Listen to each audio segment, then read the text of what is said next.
نہیں. امام حسین نے کچھ اس کی حکومت چھینی تھی؟ نہیں. یا یزید اور امام حسین کا کچھ آپسی جھگڑا تھا؟ کچھ بھی نہیں. صرف اتنا تھا کہ امام حسین حق پر تھے، یزید نہ حق پر تھا، اور یزید چاہتا تھا کہ یہ میری بیعت ہو جائے. کیا چاہتا تھا؟ بیعت ہو جائے. اور امام حسین کو یہی پسند نہیں تھا کہ جو شریعت مصطفیٰ پر قائم نہیں ہے اس کی بیعت جائز نہیں. آج بھی اگر آپ کس سے بیعت ہونا چاہتے ہو تو پیر کو کامل دیکھو. کامل جو پیر کو خود کا ہی پتہ نہیں کہ وہ جنت میں ہوگا کہ جہنم میں ہوگا، وہ اپنے مریدوں کو کہاں لے جائے گا؟ ارے پیر تو ایسا ہو کہ ہمارے بابا کلام میں فرماتے ہیں کہ کلام سے ہی ظاہر ہوتا ہے، یا الہی پنجے تن، یا الہی پے پنجتن ہو، یہ نواجی سے حسین حاجی پر دامن شمشدی ہاتھ میں ہو، ساتھ جنت میں جانے سے پہلے. سبحان اللہ. پختہ یقین، کامل یقین کہ جنت میں جانے سے پہلے خواجہ شبنم میرا کا ہاتھ میں ہاتھ ہو جائے، یہ ہمارے پیر و مرشد کی تمنا. یوں ہی نہیں لکھا انہوں نے، پورا یقین ہے. کامل اولیاء اللہ میں سے ہے. ہمارے پیر و مرشد کو جس نے دیکھا اور ان کی زندگی کو جس نے دیکھا وہ سمجھ جائے گا کہ پیر کیسا ہو. یہی وجہ تھی نا بیعت. یزید چاہتا تھا بیعت ہونا، امام حسین چاہتے تھے نہیں ہونا. وہیں پر کربلا پیش آیا، دوسری کوئی وجہ نہیں. اور بیعت کیوں ہونا چاہیے؟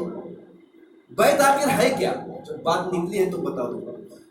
بہت سے مسلمانوں کے دلوں میں یہ خیال تھا یہ بیعت کیا ہے، یہ بیعت کیوں ہونا ہے؟ بیعت ہونا فرض ہے، ضروری ہے. ہم تو آلریڈی مسلمان ہیں، ہم کیوں بیعت ہو جائیں؟ ہوتا ہے، انسان کے دل میں خیال آتا ہے، آنا بھی چاہیے، لیکن اس کو پازیٹیو نگاہ سے بھی دیکھنا چاہیے، نیگیٹو نہیں. ہم پازیٹیو والے ہیں، ہم پازیٹیو نگاہ سے ہی دیکھیں گے. اب ہم پہلے سے ہی مسلمان ہوئے ہیں تو ہم بیعت کیوں ہوئے؟ کیا بیعت ہونا ضروری ہے؟ اب مجھ سے جتنا سمجھ پڑے میں بتانے کی کوشش کرتا ہوں. اللہ تعالیٰ نے قرآن پاک کے 26ویں پارے کے سورہ فتح کے آیت نمبر 10 سے لے کر آیت نمبر 18 تک بیعت کا ذکر کیا. انما یبعث اللہ، انما یبعث اللہ، کہ اے میرے محبوب جو آپ کے دست مبارک پر بیعت ہوتے ہیں وہ حقیقت میں میرے ہی دست مبارک پر بیعت ہے. کس نے کہا؟ اللہ نے. اور اللہ کا ہاتھ ہے اس ہاتھ پر، اور اللہ راضی ہو گیا ایمان والوں سے. اب اللہ کے رسول نے بیعت کی.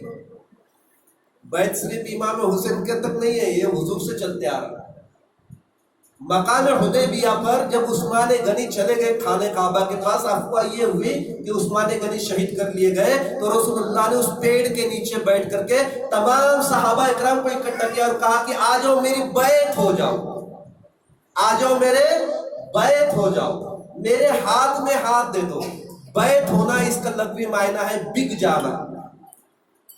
بیعت ہونا اس کا شبد شاہ ارتھ یہ ہے بک جانا، بک جانا.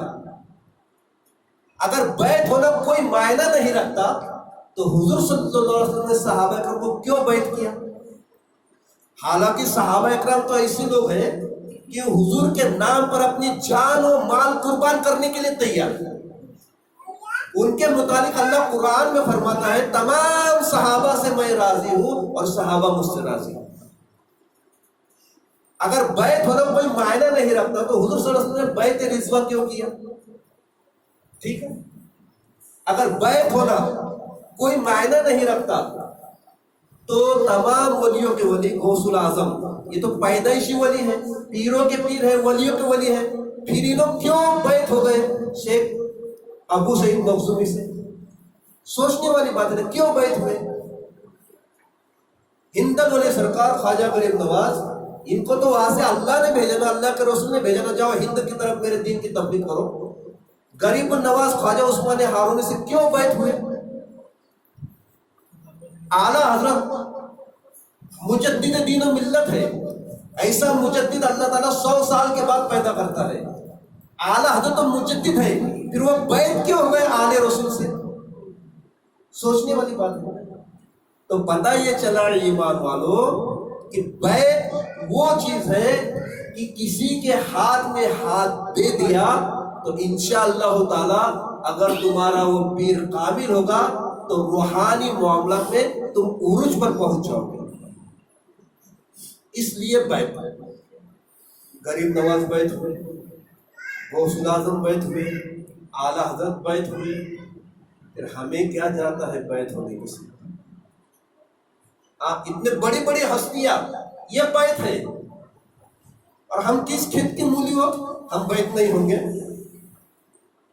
کامل اگر کوئی ہو تو اس سے بیعت ہونا چاہیے. ہاں اتنا ہے کہ پیر کامل ہو. کامل پیر کی شرائط کیا ہے؟ سنابل شریف پیج نمبر 110، یہ حضرت احمد ظرف عارف باللہ رحمت اللہ علیہ کی لکھی ہوئی کتاب ہے. اس میں انہوں نے ذکر کیا ہے کامل پیر کی 4 نشانیاں ہیں. 4 نشانیاں کس میں پاؤ نا سمجھ لینا یہ پیر ہونے کے قابل ہے. اگر یہ 4 نشانیاں اس میں نہیں ہونا تو وہ پیر نہیں بلکہ شیطان کا دوست ہے. اول صحیح العقیدہ، نمبر 1 شرط کیا ہے؟ صحیح العقیدہ. اس کا عقیدہ بالکل صحیح ہو اللہ رسول پر اور صحابہ پر. جو گستاخ ہو، گستاخ رسول ہو، اس کے ساتھ میل جول نہ رکھے، اس کی صحبت نہ رکھے، اس کا عقیدہ بالکل صحیح ہو. سٹارٹ پہلی شرط. شرط نمبر 2 علم.